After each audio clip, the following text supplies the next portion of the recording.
385. Welcome to your final week. Those 8 weeks go so fast. I can't believe we're already here. Um, let's take a look at what you're going to do this week. So the focus of week 8 is reflection on your learning. So you're going to be doing a reflection activity with community service, and then you're going to be doing an activity where you fully develop your educational studies lesson plan, building on either a prior lesson or a new idea that you have. All right, so for the community service reflection, hopefully you've got your 10 hours done. If not, it's going to be a very busy week for you. You have 3 options: a journal, a slide deck, or a flip video. Flip used to be called Flipgrid, so you may be familiar with that name. There are directions and examples on Blackboard, so let's take a look. All right, so here we are in Blackboard in week 8. These are the directions, and this is the journal example. The journal is kind of like an essay. I asked you to include pictures that could be pictures of the place. It doesn't necessarily have to be pictures of you, so it could be pictures of the place, it could be pictures of the kinds of things that you is the Google slide deck reflection exemplar. So similar to the journal, but kind of broken down into days with a little less text and more pictures. So if you took a lot of pictures, this is a good option. And then for the Flipgrid, you can go to this, or the flip, as they're called now, go to this link. And if you've never used a Flipgrid or flip before, I have a link here on some getting started. I've left you 2 examples on that link so you can see how other students. And then the second task is the integrated lesson plan. So basically you're going to think of something you've learned about social studies and connect it with some other area. So maybe it's economics and math, or geography and math, or current events and English, or writing, or PE even, right? You could use geography to teach PE, you could use geography to teach science. So any social studies content with another subject area, you're going to bring them together.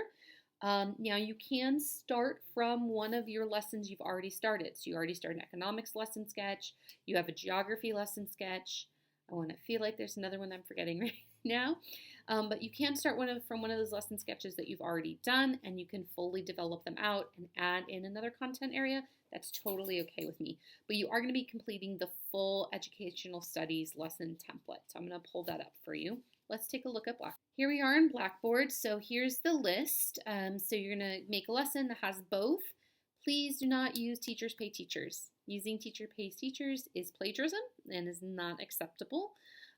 Just letting you know. You need to enter all the sections on the educational studies template. So I'm going to open it up for you. Just complete every section.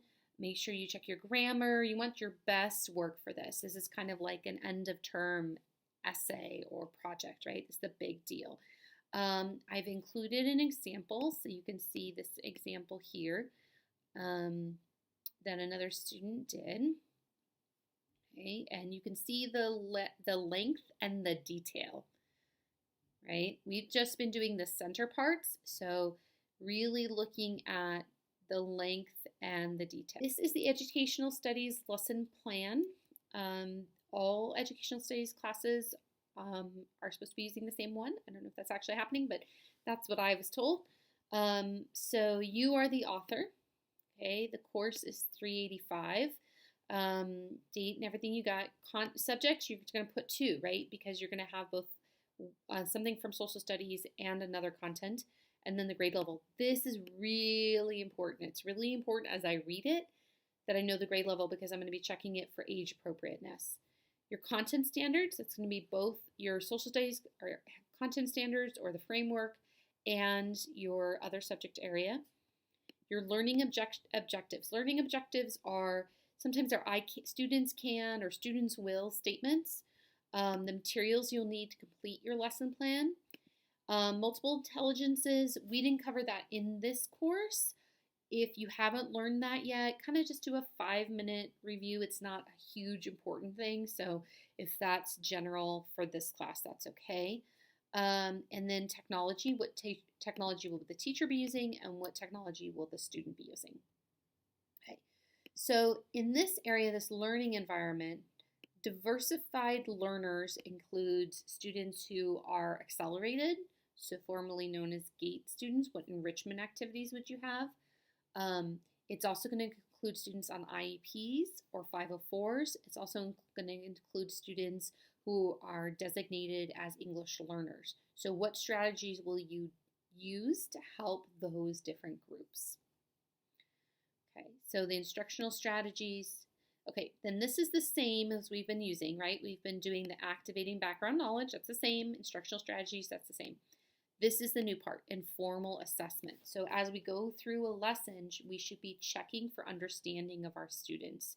That can be a quick asking. You could be pulling popsicle sticks out. Kids could have whiteboards where they put up an answer. You could use a quizzes or a Kahoot. There's a lot of different ways to do informal assessment. So you're going to find one of those, and that's just checking what they've learned so far. It could even be a KWL chart. Okay, KWL chart counts as an informal assessment. You're just checking what do students understand from the beginning. Your rationale, make sure that's detailed. Instructional input, that's the same instructional, and then you're going to do an informal assessment again. Okay, just checking for understanding in that zone. You could be using a pear deck. It could be a 5-question quiz, but you're going to check just a short, small, informal assessment. Then your closure, your culminating activity or essay or project or field trip. Remember, this is an imaginary world, right? So you can do fun stuff like field trips. And then the formal assessment. So this is either going to be a written piece or maybe a longer assessment. And this is where you have to think, what is appropriate for my age, right? If you've got kinder or first graders, they're not going to be writing a paragraph probably, right? Can a kinder student draw you a picture and then explain to you what they learned? That's an assessment. Maybe it's acting something out, right? So just make sure that that's age appropriate. All right, so that is the Educational Studies lesson plan. If you have questions on it, let me know. If you get your first grade and you are not happy with it, you're welcome to resubmit the assignment based on my. While this will not be my last email, I'll be checking in a couple times before I submit grades. It's really been a pleasure working with you, learning with you. I hope that most of you, I think, have gotten some friendships and relationships out of the Slack groups. It looked like a lot of the groups were working well and encouraging each other and answering each other's questions. So I hope that that's true. If you have any questions, be sure to reach out to me. Thank you.